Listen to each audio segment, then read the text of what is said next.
Welcome back. ಆ ಸಂಸ್ಥೆಯಲ್ಲಿ 40ಕ್ಕೂ ಹೆಚ್ಚು ಜಿಂಕೆಗಳು, ಸರಿಯಾದ ಮೇವಿಲ್ಲ, ನೀರಿಲ್ಲ, ಮೂಕ ಪ್ರಾಣಿಗಳ ರೋಧನೆ. ನ್ಯೂಸ್ 18ನಲ್ಲಿ ಬಿಗ್ ಎಕ್ಸ್ಕ್ಲೂಸಿವ್. ಆಸ್ಪತ್ರೆಯಲ್ಲಿ ಜಿಂಕೆಗಳು.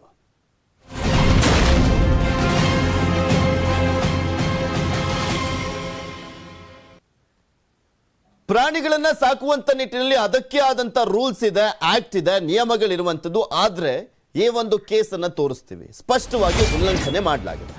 ಕಾಂಕ್ರೀಟ್ ನಾಡಿನಲ್ಲಿ ವನ್ಯಜೀವಿಗಳ ರೋಧನೆ. ಕಾಂಕ್ರೀಟ್ ನಾಡು ಅಂದ್ರೆ ಯಾವುದು ಗೊತ್ತಲ್ಲ ನಿಮಗೆ? ಬೆಂಗಳೂರು. ಅರಣ್ಯದಲ್ಲಿರಬೇಕಾದಂತ ವನ್ಯಜೀವಿಗಳು ನಗರದಲ್ಲಿದ್ದಾವೆ. ಅರಣ್ಯ ಇಲಾಖೆ ಅಧಿಕಾರಿಗಳೇ ಈ ಸ್ಟೋರಿಯನ್ನ ನೋಡಿ ತೋರಿಸ್ತೀವಿ, ನಿಮ್ಗೊಂದು ಮಾಹಿತಿಯನ್ನ ಗೊತ್ತಾಗುತ್ತೆ ಯಾವ ರೀತಿಯಾಗೆಲ್ಲ ಕದ್ದು ಮುಚ್ಚಿ ಸಾಕಲಾಗ್ತಾ ಇದೆ ಅಂತ. ವರ್ಷಗಳಿಂದ ಸೆಂಟ್ ಜಾನ್ ಆಸ್ಪತ್ರೆಯಲ್ಲಿ ಜಿಂಕೆಗಳ ಸೆರೆವಾಸ. ಸೆಂಟ್ ಜಾನ್ಸ್ ಆಸ್ಪತ್ರೆಯಲ್ಲಿದ್ದಾವೆ 40ಕ್ಕೂ ಹೆಚ್ಚು ಜಿಂಕೆಗಳು. ನ್ಯೂಸ್ 18 ರಹಸ್ಯ ಕಾರ್ಯಾಚರಣೆಯಲ್ಲಿ ಜಿಂಕೆಗಳ ರೋಧನೆಯನ್ನ ತೋರಿಸ್ತೀವಿ. ಸೆಂಟ್ ಜಾನ್ ಆಸ್ಪತ್ರೆಯಲ್ಲಿ ಹೆಂಗಪ್ಪ ಬಂತು ಅಂತ ಅನ್ಕೊಳ್ತಾ ಇರ್ತೀರಿ ನೀವು. ಸೆಂಟ್ ಜಾನ್ ಆಸ್ಪತ್ರೆ ಪ್ರಾಣಿಗಳನ್ನ ಯಾಕೆ ಸಾಕ್ತಾರೆ ಅವರು? ಅಲ್ಲಿ ಮನುಷ್ಯರಿಗೆ ತಾನೇ ಟ್ರೀಟ್ಮೆಂಟ್ ಕೊಡೋದು ಅಂತ ಅನ್ಕೊಳ್ತಾ ಇರ್ಬೋದು. ಇಲ್ಲಿ ಲೆಕ್ಕಾಚಾರ ಬೇರೆ. ಸರಿಯಾದ ಮೇವಿಲ್ಲ ಪಾಪ ಅಲ್ಲಿರುವಂಥ ಜಿಂಕೆಗಳಿಗೆ, ನೀರಿಲ್ಲ, ಮೂಕ ಪ್ರಾಣಿಗಳ ರೋಧನೆ. ಅಲ್ಲಿ ಆಸ್ಪತ್ರೆಗೆ ಜಿಂಕೆಗಳು ಯಾಕೆ ಬಂತು, ಎಲ್ಲಿಂದ ಬಂತು ಅನ್ನುವಂಥ ಪ್ರಶ್ನೆ ಮೇಯ್ನಾಗಿ ಕಾಡೋದು. ಯಾಕೆ ತಗೊಂಬಂದ್ರು, ಅಲ್ಲಿ ಯಾಕೆ ಸಾಕ್ತಾ ಇದ್ದಾರೆ, ಎಲ್ಲಿಂದ ತಂದ್ರು ಈ ಜಿಂಕೆಗಳನ್ನ? ಆಸ್ಪತ್ರೆಯಲ್ಲಿ ವನ್ಯಜೀವಿಗಳನ್ನ ಸಾಕೋಕೆ ಅವಕಾಶ ಇದೆಯಾ? ಈ ಪ್ರಶ್ನೆನೇ ಮೇಯ್ನ್ ಆಗಿರೋದು. ಅರಣ್ಯ ಇಲಾಖೆ ಅಧಿಕಾರಿಗಳು ಕಣ್ಮುಚ್ಚಿ ಕುಳಿತಿರೋದು ಯಾಕೆ? ಗೊತ್ತಿದ್ದು ಕಣ್ಮುಚ್ಕೊಂಡು ಕೂತ್ಕೊಂಡಿದ್ದಾರೆ ಅಧಿಕಾರಿಗಳು, ಅಥವಾ ಏನಾದ್ರೂ ಸರಿಯಾಗಿ ಏನೇನು ಮಾಮೂಲನ್ನ ತಲುಪಿಸಬೇಕು ಅದನ್ನ ತಲುಪಿಸಲಾಗ್ತಾ ಇದೆಯಾ ಅನ್ನುವಂಥ ಪ್ರಶ್ನೆ ಉದ್ಭವ ಆಗುತ್ತೆ ಇಲ್ಲಿ. ಗೊತ್ತಿದ್ದು ಕಣ್ಮುಚ್ಕೊಂಡು ಕೂತ್ಕೊಂಡಿದ್ದಾರೆ ಅಂದ್ರೆ ಮುಗ್ಧ ಜಿಂಕೆಗಳಿಗೆ ಸೆರೆವಾಸದಿಂದ ಮುಕ್ತಿ ಯಾವಾಗ?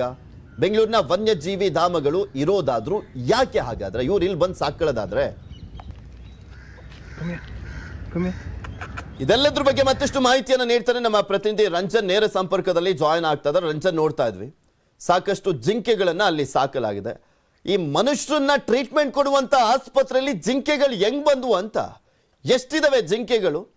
ಯಾವ ರೀತಿ ಅದಕ್ಕೆ ಅಂದ್ರೆ ಅದನ್ನ ಸರಿಯಾದ ರೀತಿಯಲ್ಲಿ ಸಾಕ್ದಲೆ ಅದು ಹಿಂಸೆ ಕೊಡ್ತಾ ಇದ್ದಾರೆ ಅಂತ ಇದುವರೆಗೂ ಇದು ಅರಣ್ಯ ಇಲಾಖೆ ಗಮನಕ್ಕೆ ಬಂದಿಲ್ವಾ? ಎಲ್ಲಾ ನಿಯಮಗಳನ್ನ ಸ್ಪಷ್ಟವಾಗಿ ಉಲ್ಲಂಘನೆ ಮಾಡ್ತಾ ಇದಾರಲ್ವಾ ಇವರು?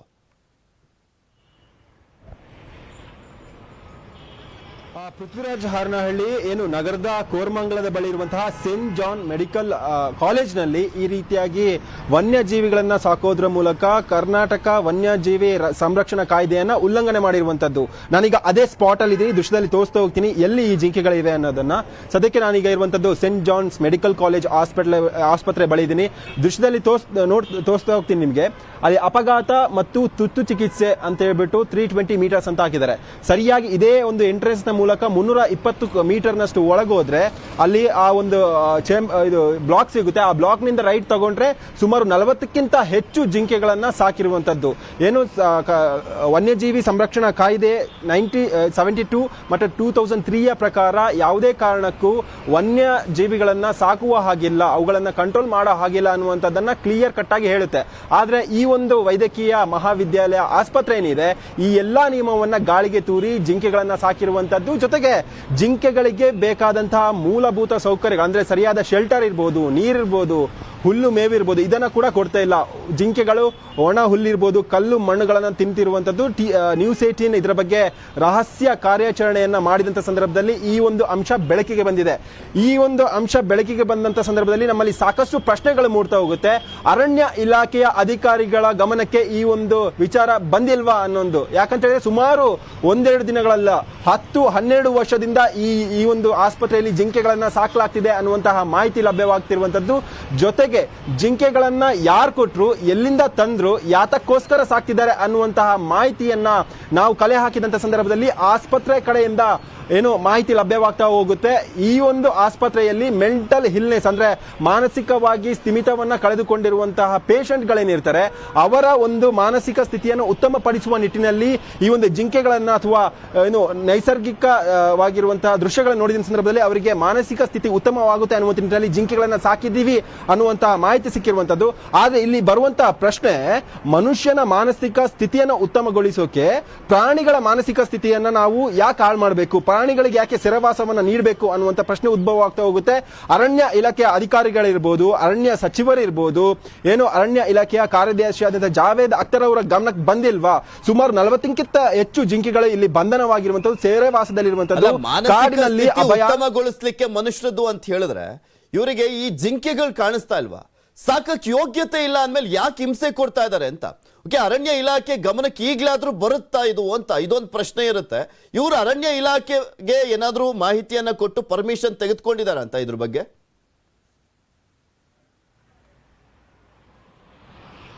ಪೃಥ್ವಿ, ಯಾವುದೇ ಒಂದು ಕಾರಣಕ್ಕೆ ವನ್ಯಜೀವಿಗಳನ್ನ ಸಾಕುವ ಹಾಗಿಲ್ಲ. ಏನು ಕರ್ನಾಟಕ ವೈಲ್ಡ್ ಲೈಫ್ ಆಕ್ಟ್ ಏನು ಹೇಳುತ್ತೆ ಅಂತ ಹೇಳಿದ್ರೆ, ವನ್ಯಜೀವಿಗಳನ್ನ ಮನುಷ್ಯ ಅಥವಾ ಸಿಟಿಯಲ್ಲಿ ಸಾಕುವ ಹಾಗಿಲ್ಲ. ಇದರಲ್ಲಿ ಸಾಕಕ್ಕೆ ಎಕ್ಸಾಮ್ಷನ್ ಇರುವಂತದ್ದು ಆನೆಗಳನ್ನ, ಅಂದ್ರೆ ದೇವಾಲಯಗಳಲ್ಲಿ ಆನೆಗಳನ್ನ ಸಾಕಬಹುದು. ಅದಕ್ಕೆ ಸರ್ಕಾರದಿಂದ ಅನುಮತಿ ಪತ್ರ ಬೇಕಾಗುತ್ತೆ.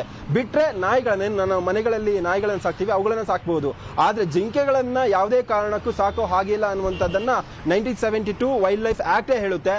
ಆದ್ರೆ ಕಾನೂನು ಬಾಹಿರವಾಗಿ ನಿಯಮವನ್ನ ಉಲ್ಲಂಘನೆ ಮಾಡಿ ಈ ರೀತಿಯಾಗಿ 40ಕ್ಕೂ ಹೆಚ್ಚು ಜಿಂಕೆಗಳನ್ನ ಸಾಕಿರುವಂತದ್ದು.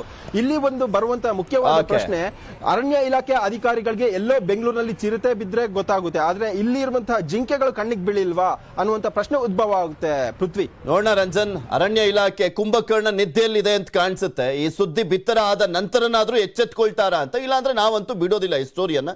ಏನ್ ಮಾಡಬೇಕು, ಏನ್ ಮಾಡ್ತಾರೆ ಅರಣ್ಯ ಇಲಾಖೆಯವರು ಕಾದ್ ನೋಡೋಣ.